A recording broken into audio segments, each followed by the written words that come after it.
Fala aí, gente, eu sou o Lucas Docas e nesse vídeo aqui falarei para vocês sobre os castelos na Idade Média. Especificamente sobre os castelos e fortes de madeira. Sim, para começar a falar de fortificações, mais especificamente, o ideal seria começar pelas de madeira, que são as mais simples. Até as de terra lá, mas acho que as de terra não...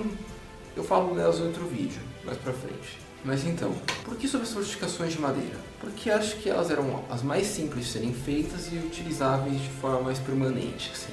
Como vocês lembram do vídeo que eu falei sobre fortificações, elas normalmente eram paredes feitas de toras e tábuas e coisas assim, que tinham como principal finalidade impedir a passagem de pessoas. Forçar elas a passarem em corredores mais estreitos e assim conseguir barrar por meio de uma parede de escudos. Em algumas fortalezas de madeira haviam algumas torres, de onde arqueiros poderiam atirar as pessoas que estavam lá de fora. Sim, elas não eram lá nenhuma excelente fortaleza, mas em relação à dificuldade que era fazer uma dessas e o custo que era manter uma dessas, produzir e coisas assim, elas valiam a pena, assim, somente o período em que elas foram mais comuns, que foi antes da alvenaria se popularizar pela Europa. A alvenaria que eu falo é a construção com blocos de pedra, ou tijolos mesmo, mas tijolos assados, assim, não tijolos crus.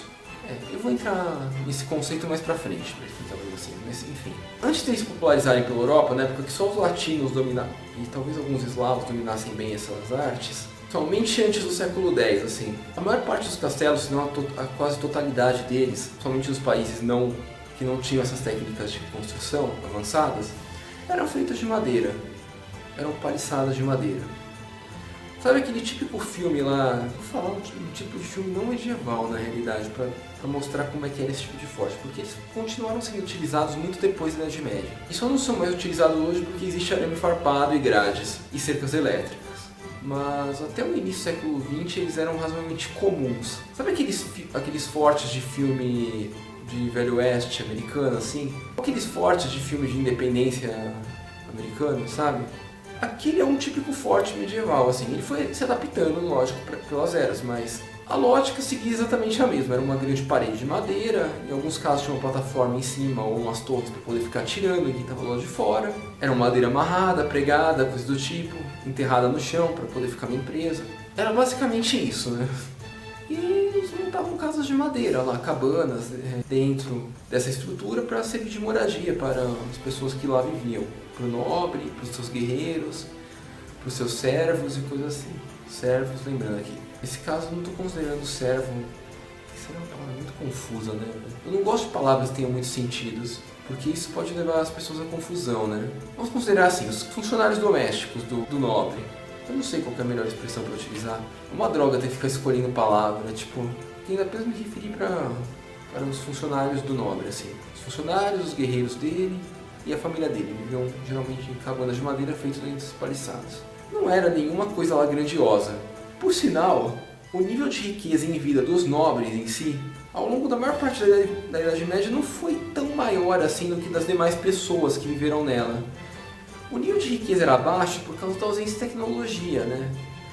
Da eterna iminência de conflitos e coisas do tipo, e da insegurança do que ia acontecer nos anos seguintes.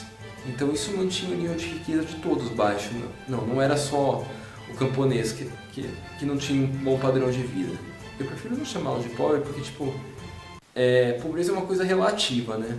Então, tipo, o que hoje pode ser considerado miséria, naquela época poderia ser considerado algo muito bom, então, em função da questão da tecnologia que eu falei. Então, tipo, não dá pra julgar, porque é uma coisa relativa, né? E, como vamos dizer, o nível de vida dos nobres não era tão acima dos demais, como a gente gosta de acreditar e de ver nos filmes neomedievais, assim. Quer dizer, mais pro final, o nível dos nobres, de vida dos nobres começou a aumentar, porque eles passaram a reduzir o número de guerras deles, os gastos deles, então eles começaram a acumular mais riqueza. Mas, tipo, no início, na época que estavam usando castelos de madeira, o nível de riqueza deles era bem similar a de um camponês, assim, de um camponês mais abastado, sabe? No final também era, mas, tipo, isso é uma consideração para outro vídeo. Mas, enfim, sim, os nobres do início da Idade Média, de povos como os celtas ou os nórdicos, não viviam lá numa riqueza muito grande.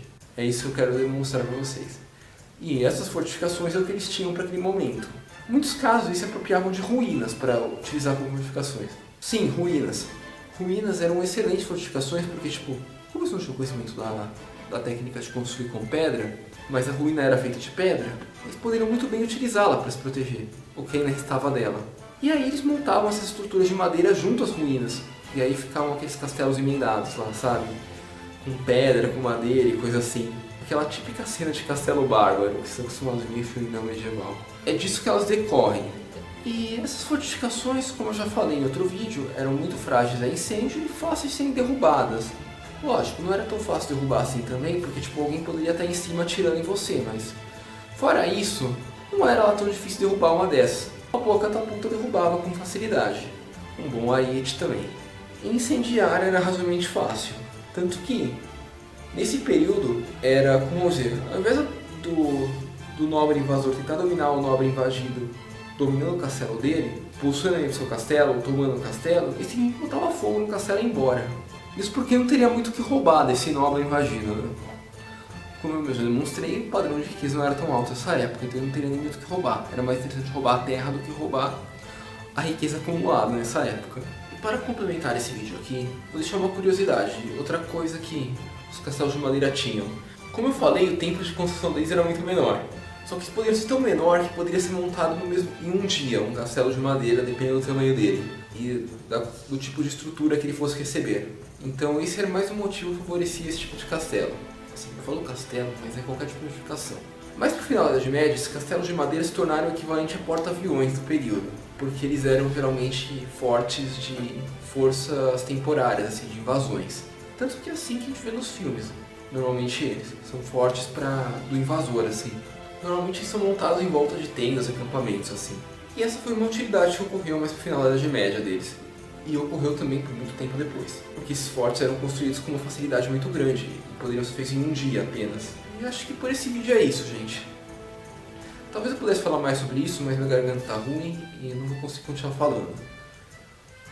Obrigado, espero que tenham gostado e até a próxima.